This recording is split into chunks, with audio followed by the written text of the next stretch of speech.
घनश्याम जी रात भर सोए नहीं थे। उन्हें कुछ भी अच्छा नहीं लग रहा था। रात भर बुखार होने के कारण अब तो शरीर साथ भी नहीं दे रहा था।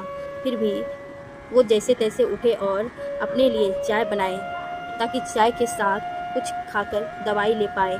चाय के साथ बिस्किट खाया और फिर दवाई ली।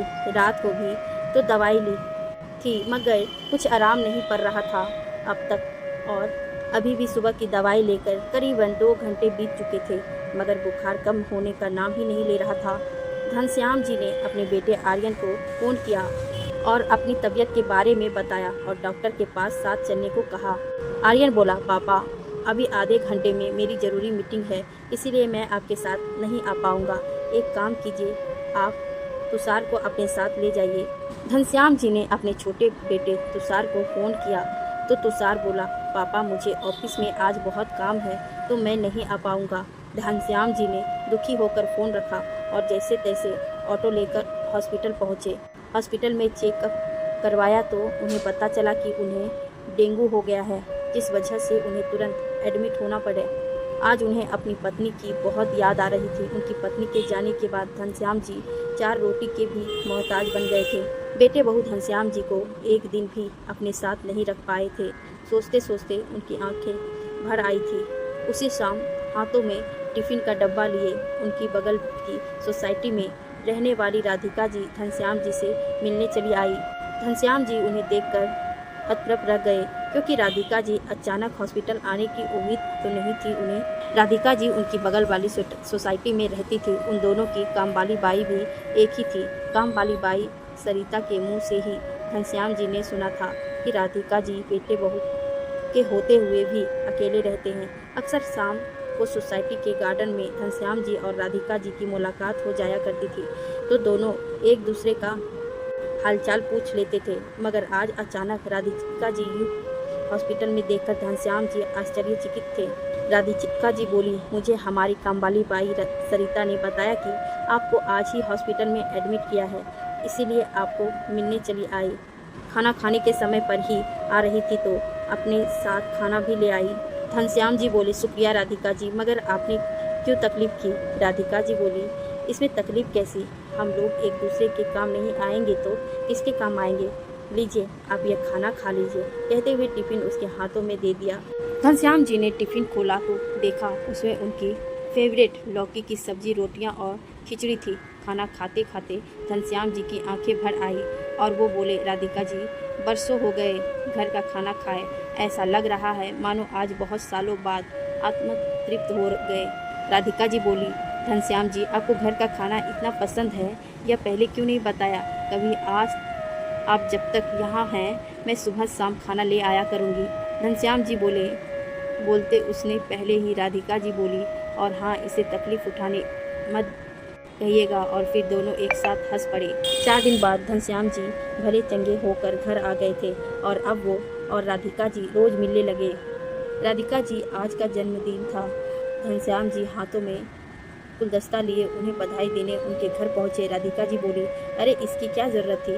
घनश्याम जी हंसकर बोले, ज़रूरत तो थी, मुझे आपके हाथ की बनी चाय भी तो पीनी थी, वह तो ऐसे भी मिल जाती। बोलकर राधिका जी चाय बनाने चली गई। राधिका जी के बनी हाथ की चाय पीकर फिर एक बार घनश्याम जी भावुक हो गए और बोले, मेरी पत्नी आशा भी ऐसी ही मसालेदार चाय बनाती थी। राधिका जी, क्या आप मुझे यह मसाले कैसे बनाते हैं बताइएगा?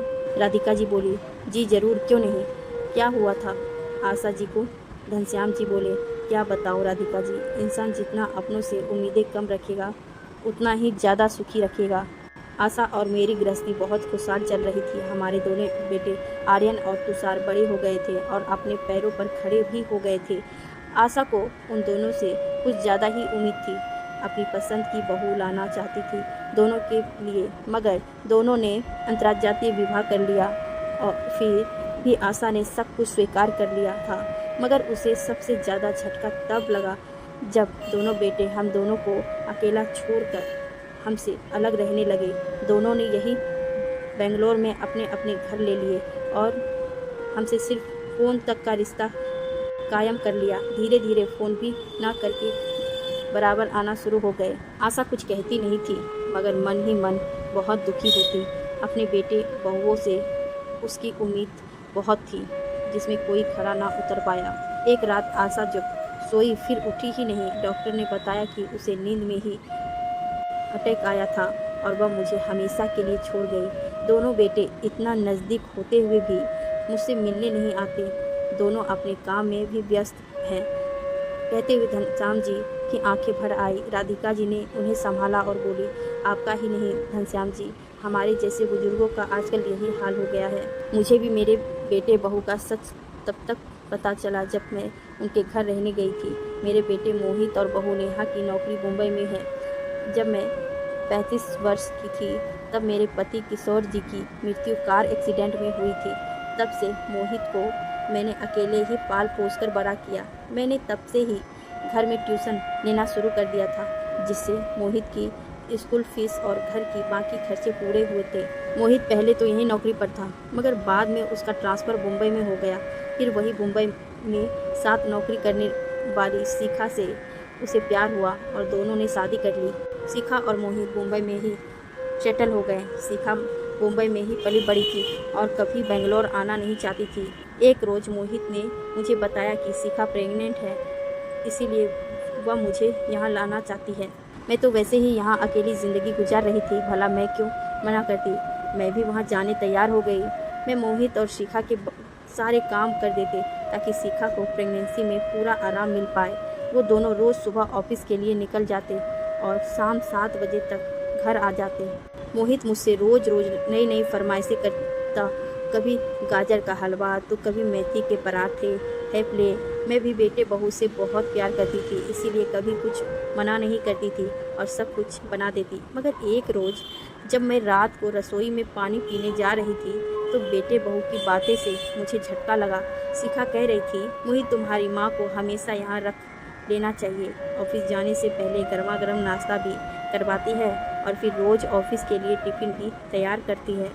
और तुम यहाँ तो रात को फरमाइश कर टेस्टी खाना बनवाते हो। उस बात ने तो मुझे तुम्हारा दीवाना बना दिया है। बेचारी बुढ़िया बेटे के मन रखने के लिए हमारे लिए रोज़ अच्छा खाना बना रही है। मोहित बोला, शिखा आखिर तुम मेरी पत्नी हो और तुम्हारा ध्यान रखना मेरा फ़र्ज़ है। मेरा बस चले तो जिस पर हाथ रखो वह चीज़ तुम्हारे कदमों में लाकर रख दूँ। शिखा बोली, रहने दो, मैंने जो कहा वह तो तुमने किया ही नहीं अब तक। मोहित बोला, मैं कल ही माँ से बात करता हूँ कि वो अपना बेंगलोर वाला फ्लैट बेचकर वहाँ पैसा मुझे दे दे ताकि मैं यहाँ मुंबई में 2 BHK फ्लैट ले पाऊँ।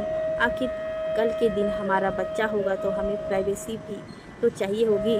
शिखा बोली, स्मार्ट बॉय, अब कि तुमने अक्लमंदी वाली बात। यह सब सुन के मेरे पैरों तले ज़मीन खिसक गई और मैं दबे पाँव अपने कमरे में सोने चली आई। दूसरे दिन सुबह मैं अपना बैग पैक कर चुकी थी और मोहित के उठते ही मैंने कहा, मैं आज ही वापस जाना चाहती हूँ। मोहित और शिखा एक दूसरे के सामने हैरान से देखने लगे और फिर मुझे प्यार से मनाने की कोशिश करने लगे। मैंने कोई प्रतिक्रिया ना देते हुए कहा, बस मोहित, मुझे स्टेशन छोड़ देना। माँ की तुम दोनों की रात की बातें सुनकर मैं अपनी अहमियत जान चुकी हूँ। मोहित और शिखा को बिल्कुल अंदाज़ा ना था कि उनके सारे किराए पर यूँ पानी फिर जाएगा। बस उस दिन के बाद हम लोग आपस में बिल्कुल बात नहीं करते। बोलते बोलते राधिका जी रोने लगी। घनश्याम जी बोले, रोइए मत राधिका जी, अगर आजकल की युवा पीढ़ी हम बुजुर्गों की कीमत नहीं समझ रही है तो यह उनकी नासमझी है और हम उनकी वजह से अपनी ज़िंदगी क्यों ख़राब करें। ऐसे बच्चों के लिए क्यों रोए जो हमें सिर्फ ज़रूरत के वक्त याद करते हैं। हम लोगों को तो पहले ही अपना सर्वस्व उन पर न्यौछावर कर चुके हैं। अब बुढ़ापे में भी वो लोग हमें इस्तेमाल करेंगे क्या। राधिका जी कुछ शांत हुए। घनश्याम जी बोले, राधिका जी, आप ट्यूशन टीचर रह चुकी हैं। मेरे दोस्त ने अभी हाल ही एक क्लासेस खोली है, मैं कल ही उससे आपका परिचय करा देता हूँ। आप उसकी क्लासेस में पढ़ा सकती हैं। मुझे उसने क्लासेस का अकाउंटेंट बनाया है। मेरा पहले से ही हिसाब किताब का ही काम रहा है। राधिका जी, इस काम से समय भी बीत जाती है और महीने की सैलरी भी मिल जाती है, जिससे हमें किसी पर आधारित रहने की ज़रूरत नहीं। राधिका जी बोली, बिल्कुल सही कह रहे हैं आप घनश्याम जी, इसीलिए तो मैंने भी ट्यूशन लेने नहीं छोड़ा अब तक, और मैं आपके दोस्त की क्लासेस में भी ज़रूर पढ़ाऊंगी। घनश्याम जी और राधिका जी दोनों एक ही क्लासेस में काम कर रहे थे। जिससे दोनों के बीच नज़दीकियाँ बढ़ती जा रही थी। अब सोसाइटी और आसपास के लोग भी उनके बारे में बात करने लगे थे, और आखिर धुआं वहीं से उठता है जहाँ आग लगती है। यहाँ बातें उड़ते उड़ते घनश्याम जी के दोनों बेटे के कानों तक भी पहुँच चुकी। एक रोज़ दोनों इकट्ठा होकर घनश्याम जी के घर आकर उन्हें कोसने लगे। बड़ा बेटा आर्यन बोला, पापा आपको इस उम्र में यह सब करते शर्म नहीं आई? आपने एक बार भी हमारी इज्जत और परिजन के बारे में नहीं सोचा कि दुनिया वाले क्या बोलेंगे हमारे बारे में? तुषार भी बड़े भाई की हाँ में हाँ मिलाते हुए बोला, सेम ऑन यू पापा। घनश्याम जी मुस्कुराकर बोला, हाँ बेटा सही कह रही हो तुम दोनों। जब तुम्हारा बाप वहाँ अस्पताल में मर रहा था तब कहाँ गई थी तुम्हारी शर्म? जब तुम्हारे बाप को घर का खाना नसीब नहीं होता था, कभी बाहर का खाना तो कभी भूखा ही सो जाया करता था तुम्हारा बाप, तब कहाँ गई थी तुम दोनों की शर्म? यह सही कहा सेम ऑन मी कि मैंने अपने लिए इस उम्र में एक ऐसी दोस्त बनाई जो मुझे समझती है, मेरी चिंता करती है, और बदले में मैं भी उनका ध्यान रखता हूँ, उनकी चिंता करती हूँ। अगर बच्चे बूढ़े लोगों को बेसहारा और लाचार छोड़ दे तो क्या हम बूढ़े लोग एक दूसरे के सहायक बनना भी छोड़ दें? और तुम लोगों की नज़र में यह पाप है तो हाँ, मैं पापी हूँ। घनश्याम जी की आवाज़ में एक जोश और एक जुनून था जिसे देखकर दोनों बेटे एकदम चुप हो गए और वहाँ से जाने लगे। उतने में घनश्याम जी बोले, मैं राधिका जी से अलग रह मैंने विवाह करने वाली हूँ।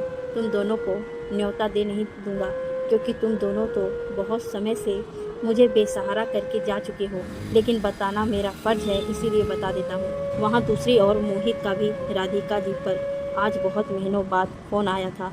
वह भी माँ को भला बुरा कहने लगा। राधिका जी को अब तक चुपचाप सुनते आई थी और बस दिखावे की ज़िंदगी जीते आई थी कि वो अकेले खुश रहती है, मगर सच तो यही था कि हर पल उन्हें भी एक कमी खिलती, वह भी किसी साथ किसी का अपमानापन चाहती थी। आज उन्होंने भी अपनी आवाज़ को बढ़ाते हुए कहा, बस बहुत हो गई तुम लोगों की मनमानी। बेटे बहू को तुम मुझे देखने छोड़ा, मेरा हालचाल पूछने तक की फुर्सत नहीं है, और आज मुझे सुनाने को फ़ोन कर रहे हो। अगले महीने मैं घनश्याम जी से 7 फेरे में बंधने जा रही हूँ और यही आखिरी फैसला है।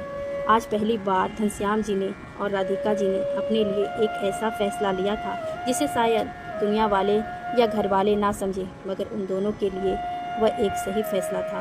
क्या बूढ़े होने पर इंसान जीना छोड़ दे? क्या बुढ़ापे और अकेलेपन में ज़िंदगी अकेले बिताना सही है? घनश्याम जी और राधिका जी के इस फैसले पर दोस्त आप लोगों को क्या राय है? कमेंट में ज़रूर बताइएगा, और हमारी ऐसी ही कहानियाँ पढ़ने के लिए हमारी पेज को फॉलो ज़रूर कीजिएगा।